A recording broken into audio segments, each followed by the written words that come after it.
নমস্কার বন্ধুরা, আজ একটি সুন্দর গল্প নিয়ে আপনাদের সামনে উপস্থিত হয়েছি। একদিন মহারাজ যুধিষ্ঠির নিজের রাজসভায় বসেছিলেন। পাশে কৃষ্ণ কানহাইয়া, মুরলী মনোহর, শ্রীকৃষ্ণ বসেছিলেন। তো একটা লোক এসে যুধিষ্ঠিরের খুব তারিফ করছিল, খুব যশ গাইছিল যে যুধিষ্ঠিরের মতন দানবীর ধর্মাত্মা এ রাজ্যে কোথাও নেই।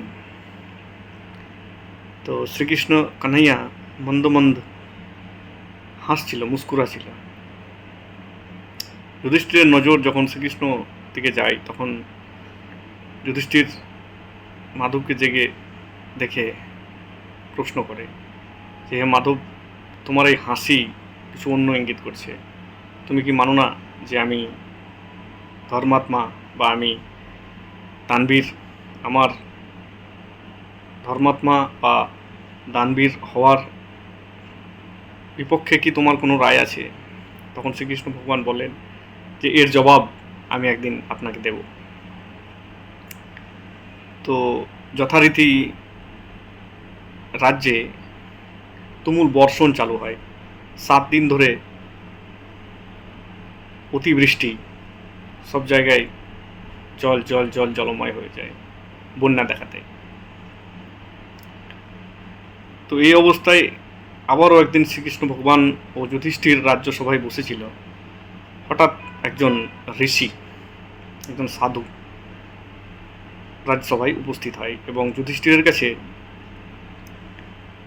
কিছু চেয়ে বসে কি, হে মহারাজ, আমি একটা যজ্ঞের অনুষ্ঠান করেছি, আর এই যজ্ঞে চন্দন কাঠের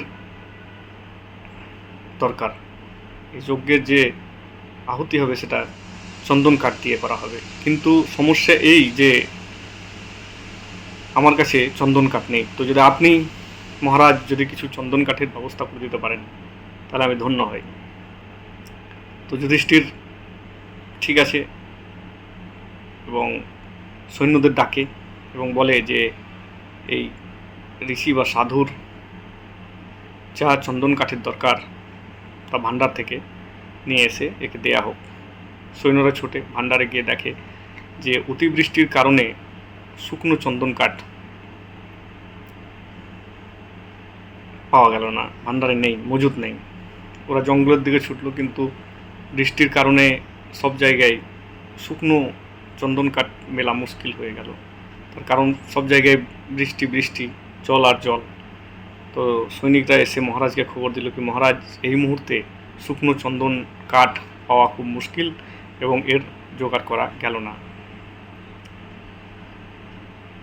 যথারীতি যুধিষ্ঠির সাধু সন্ত বা মহাত্মাকে বলেন যে আমাকে ক্ষমা করবেন, এখন অতিবৃষ্টির কারণে চন্দন কাঠ মেলা খুব মুশকিল, আমাদের ভাণ্ডারেও চন্দন কাঠ মজুদ নেই, আর আপনার শুকনো চন্দন কাঠ ছাড়া চলবে না। তো এই চন্দন কাঠের যে জঙ্গল, তাতে বৃষ্টি হওয়াতে সেখান থেকেও আনা খুব মুশকিল। তো আমাকে ক্ষমা করবেন, আপনার জন্য আমি কিছু করতে পারলাম না। তখন শ্রীকৃষ্ণ ভগবান পাশ থেকে বলেন, এই রাজ্যে আরও একজন ব্যক্তি আছে, আরও একজন রাজা আছে, মহারাজ কর্ণ, ওর দরবারে যাও, ওখান থেকে তুমি খালি হাতে আসবে না। তো সাধু ঋষি মহাত্মা ওই কর্ণের দরবারে গিয়ে উপস্থিত হয়। তখন শ্রীকৃষ্ণ ভগবান বলেন কি, আজকে তোমাকে যে বলেছিলাম যে তুমি মহাত্মা ঠিকই, কিন্তু দানবীর অতটা নাই, চলো আজকে তার প্রশ্নের জবাব তোমাকে আমি দেব। তো দুজনেই ছদ্মবেশে কর্ণের দরবারে উপস্থিত হয়। কর্ণ তখন বসেছিল। সাধু যথারীতি বলেন যে মহারাজ, আমার কিছু শুকনো চন্দন কাঠের দরকার, আপনি যদি ব্যবস্থাটা করে দিতে পারেন তাহলে আমি খুবই উপকৃত হই।